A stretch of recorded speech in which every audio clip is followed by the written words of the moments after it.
The perception we often hold of the Persian Empire is one of a majestic era filled with grandeur, innovation, a cultural richness, and philosophers. Yet, this period was not as merciful to its citizens as one might imagine. The punishments meted out in the Persian Empire often extended far beyond the severity of the crimes committed. How were individuals treated during the reign of the Persian Empire? What types of brutal punishments did they have to endure?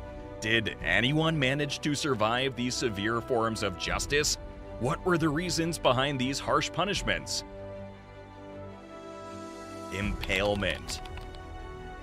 Impalement was a particularly brutal method of execution utilized during the Persian Empire, but its application was not uniform. Several methods were attributed to the Persians, each more gruesome than the last. One of the most horrifying was anal impalement, a method designed to maximize physical pain and psychological terror. In this method, the stake was not sharpened to a fine point as expected.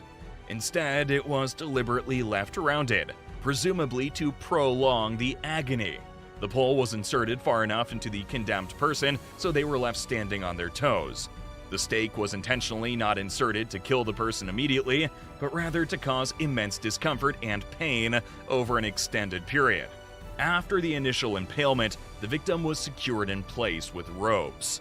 These ropes were not just to hold the person in place, but to serve a more sinister purpose. They were used to prevent the person from sliding further down the pole. By doing so, they extended the duration of the punishment, further intensifying the victim's suffering. Over time, depending on how long the condemned was forced to endure this torture, the ropes could be released. This horrifying detail meant that the victim was allowed to end their own life by thrusting downwards, thus bringing a quicker end to their torment. This was a grim choice, reflecting the cruelty of this punishment. The victims who were executed through anal impalement often suffered longer than those impaled by other methods, illustrating the brutality and psychological torment inherent in this form of execution. As time passed, impalement eventually fell out of favor as a form of capital punishment in the Persian Empire. The reason for this shift in penal practices is unclear. Still, it may have been due to the adoption of other forms of punishment, or perhaps an evolution in societal norms and values. Despite this, the legacy of these horrifying methods of execution left a lasting mark on the history of the Persian Empire. Number 2. Drowning in a pool of ashes. Drowning in a pool of ashes was a form of capital punishment in ancient Persia that was as terrifying as it was unique.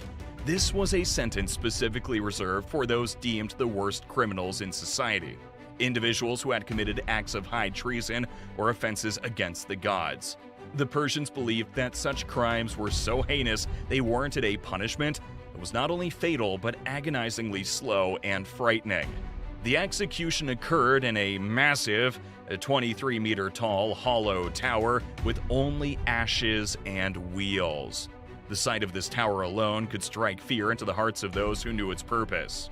Upon reaching the top of the tower, the convicted person would be led onto a sliding platform. With a swift and unceremonious motion, they would be tossed into the tower, plummeting toward the center. The fall itself was severe, likely breaking a few bones on impact. However, the layer of ashes at the bottom of the tower served a gruesome purpose. They cushioned the fall just enough to keep the person alive. The real punishment was yet to come, and it was designed to be slower, more brutal, and ultimately fatal. The executioners would set the wheels in motion once the convicted person had fallen into the tower. As these wheels turned, they swirled the ashes into a suffocating dust storm. The fine particles were forced into the convict's nose and mouth, making every breath a struggle. This continued until the person eventually succumbed, not to injuries from the fall, but to the insidious, creeping suffocation caused by the ashes. Number 3. Making a chair out of skin. In the Persian Empire, the justice system held a deep-seated belief in the concept of retribution, and the punishments meted out often carried symbolic significance. One particularly chilling example involves a judge named Sisamnis. Sisamnis was a highly placed official, a judge who held a position of power and respect in the Persian courts. However, he was discovered to have accepted a bribe, an act seen as a grave betrayal of his duty and the public's trust. The king, Darius, upon hearing this, decided to make an unforgettable example out of Sisamnes. The punishment for Sisamnes was severe and symbolic. He was executed, but his death was only the beginning of the grim spectacle that would follow. Once Sisamnes was dead, the executioners proceeded to flay his skin, removing it meticulously from his body. Every inch of his skin was stripped off and turned into strips of human leather. This was a shocking and gruesome sight, but the Persian king Darius had a macabre plan for these strips of human skin. He instructed the executioners to sew together a chair using the skin of the now deceased Sisamnes. This chair was not just a gruesome artifact. It was a powerful symbol of justice and a stark reminder of the consequences of corruption. The message of this chilling act was driven home even further by choice of Sisamnes' replacement. The new judge who was appointed to take Sisamnes' place was none other than his own son. This young man, now the dispenser of justice in the Persian courts, was made to sit on the chair made from his father's flesh every day as he presided over the trials of the land. Each day, as he sat on this ghastly reminder of his father's fate, he was reminded of the dire consequences of abusing power and accepting bribes. The chair served as a stark, tangible symbol of the price of corruption. This ensured that the memory of what happened to his father and the lesson it represented was never far from his mind.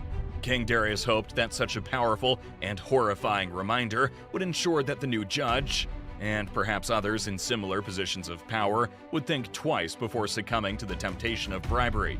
In this way, the brutal punishment of Sisamnes was not only a retribution for his crime, but also a stark warning to others about the cost of straying from the path of righteousness and justice. Number 4. Whipping. Whipping, or as the Persians referred to it, striping, was a common form of corporal punishment during the Persian Empire. This form of discipline was seen as a way of maintaining law and order within society, demonstrating the severe consequences of engaging in socially unacceptable behaviors such as animal abuse. Intriguingly, the number of lashes meted out as a punishment was not a small matter. The typical sentence ranged from 500 to an incredible 1,000 stripes. To put this into perspective, each stripe represented a lash of a whip, which would cause severe pain and often result in significant physical injury. It's important to note that these sentences were not for major crimes, but for offenses that might seem minor by today's standards. For instance, beating a dog or otherwise abusing an animal could result in this severe punishment. This shows the value the Persian Empire placed on the fair treatment of animals, which was considered a serious matter. Interestingly, the Persian punishment system was not purely about inflicting pain, but also about managing the endurance of the punished. The punishments were not carried out all at once. Instead, a period of recovery was allowed in between bouts of the punishment.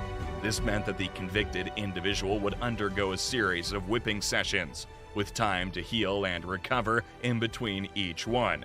This approach extended the duration of the punishment, adding a psychological element to the physical pain.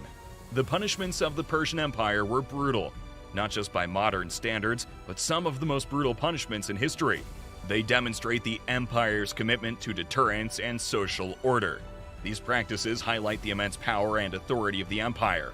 Reflecting on these punishments forces us to question the balance between justice and human dignity, urging us to strive for a more compassionate and just society in the present day.